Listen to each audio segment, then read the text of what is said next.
mata yang bisa memberi info sejelas Andri. Kalau benar Andri bisa mengidentifikasi, ini bisa jadi pintu terbesar, gumam salah satu penyidik. Penyelidikan internasional dimulai. Pihak KBRI Kamboja, Interpol, dan Polda Metro Jaya mulai koordinasi.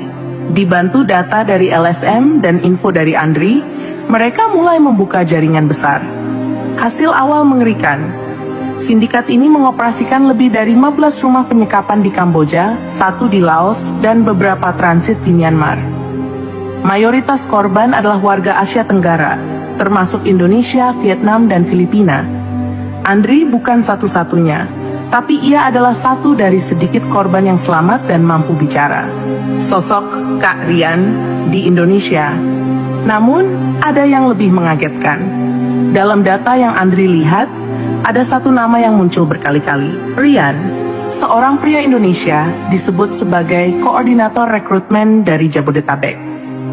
Polisi langsung menyelidiki dan akhirnya menemukan akun-akun palsu yang dipakai menyebar link lowongan kerja palsu. Semua akun itu terhubung ke satu IP, sebuah warung internet kecil di daerah Cengkareng. Setelah diintai berhari-hari, pria muda berusia 26 tahun bernama Rian akhirnya ditangkap. Di ruang tahanan, Rian terlihat santai. Awalnya ia mengelak, tapi setelah polisi menunjukkan foto-foto, data bank dan pengakuan korban, ia tak bisa berkutik. Gue cuma dikasih kerjaan, bang. Tiap orang yang daftar lewat link gue dapat 300 ribu. Kalau sampai berangkat, dapat 2 juta. Itu doang. Gue nggak tahu mereka dijual ginjalnya. Namun data transfer di rekening Rian menunjukkan transaksi puluhan juta rupiah dari akun luar negeri. Gak tahu bukan lagi alasan. Ia dijerat dengan pasal perdagangan manusia lintas negara. Ancaman balik dari sindikat. Seminggu setelah penangkapan Rian, Andri menerima ancaman lewat nomor asing. Pesannya singkat, diamlah kalau kau masih ingin hidup. Andri gemetar. Ia langsung melapor ke polisi. Pihak LSM pun akhirnya memindahkan Andri ke rumah aman, tempat perlindungan sementara. Ia dijaga ketat, tapi ketakutannya tak bisa hilang. Gimana kalau mereka datang ke keluargaku? Bisiknya pada petugas. Mereka tidak sendiri. Tak disangka, beberapa korban selamat lainnya mulai muncul ke permukaan. Ada yang ditemukan di rumah sakit di Kamboja, ada yang melapor setelah dibebaskan oleh warga lokal. Mereka semua punya cerita serupa. Dijanjikan kerja, dibius, disekap, lalu diambil organ tubuhnya.